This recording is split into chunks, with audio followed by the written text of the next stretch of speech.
Let's dive into Spider-Man and Wolverine issue 3. To quickly recap, due to Wolverine's espionage past, something called the Janus Directory has resurfaced. It's a database containing information on spies and double agents throughout history. Wolverine locates it and brings in Spider-Man to help crack the system and extract the data. As they fight off numerous villains connected to the scheme, Spider-Man stumbles upon a shocking entry, something to do with his own parents. Watching in horror, Spider-Man learns a terrifying truth. Wolverine was the one who killed his parents. Enraged, Spider-Man launches an all-out assault on Wolverine. The brutal fight ends with Wolverine stabbing Peter through the gut with his claws. This issue opens with Spider-Man in a confused and weakened state. He wakes up in pain, remembering Wolverine's attack. His wounds have been treated and someone has redressed him in his old black suit, but he doesn't know who did it or why. In fact, he barely knows where he even is right now.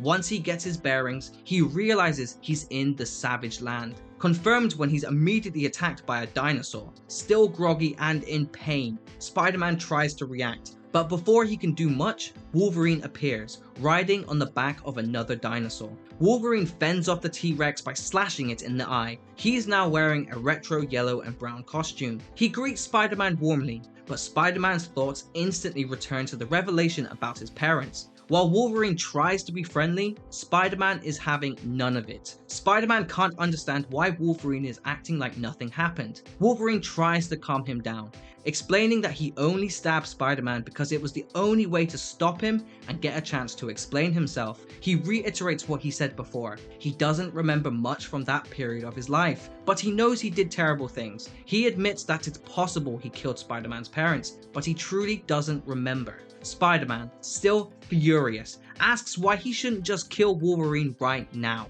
Wolverine shrugs and replies that Spider-Man probably couldn't even if he wanted to.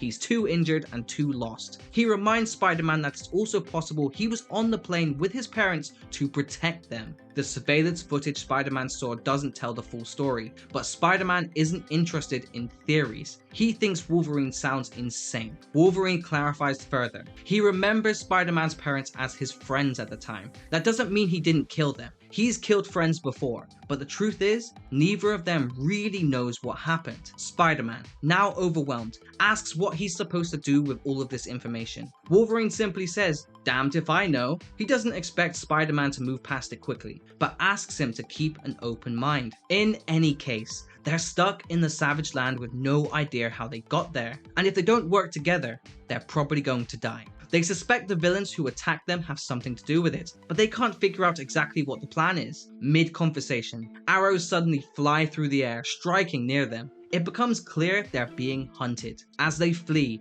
Spider-Man struggles. His body is in too much pain to swing easily through the trees. They pause for just a moment, and Spider-Man's spidey sense suddenly goes off. He shoves Wolverine out of the way just in time to avoid gunfire. Wolverine suggests they find a tactical position to fight from, and Spider-Man remembers a specific spot in the Savage Land that might give them the upper hand. They also start suspecting a familiar foe behind the hunt, Kraven the Hunter. Wolverine explains what happened after Peter lost consciousness from the stabbing. Apparently, Kraven and Omega Red brutally beat Wolverine. When he woke up, he was in his new costume. Kraven attacked him again, but this time, Wolverine managed to injure him. Spider-Man wonders aloud, why are they doing this? Wolverine reminds him. Back on the helicarrier, Kraven revealed that several villains are teaming up against them, and then Wolverine catches a new scent, someone unfamiliar. Enter a brand new villain, Dreadshadow, wielding an energy-based weapon. Dreadshadow declares that Spider-Man and Wolverine's reckoning is at hand. Spider-Man webs him up, while Wolverine lunges in for a full assault. Wolverine reminds Spider-Man that he did tell him that Kraven and Omega Red weren't the only ones after them.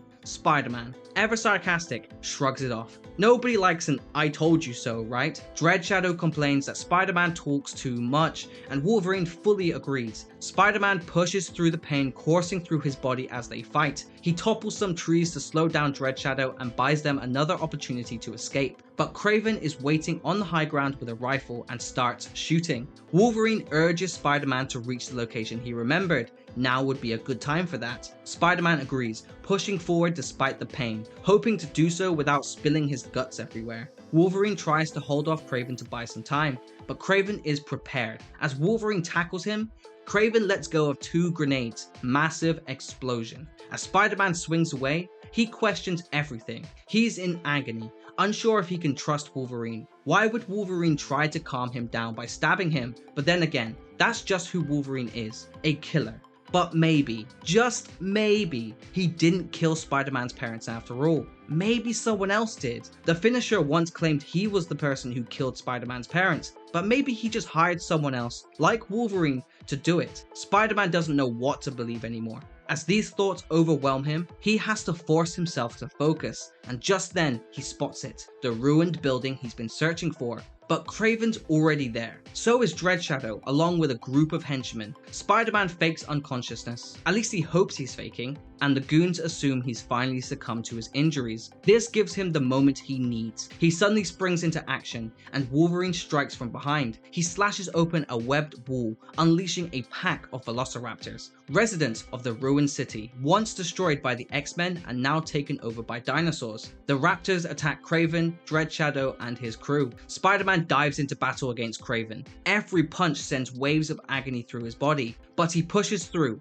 channeling his rage for Wolverine towards Kraven. Kraven, of course, has one more trick up his sleeve. He pulls out a small device and presses a red button. A flash of red light bursts from the devices attached to Spider-Man and Wolverine's wrists. Teleportation. Suddenly they find themselves in China. Waiting for them is Dr. Octopus, menacing civilians and clearly expecting their arrival. Wolverine looks around, takes it all in and says, "We've got a new problem." And that concludes Spider-Man and Wolverine issue 3. And if you're still craving more Spider-Man content, then make sure to check out my Spider-Man playlist or check out the rest of my channel where I upload content just like this every single week. But for the meantime, peace, peace, peace.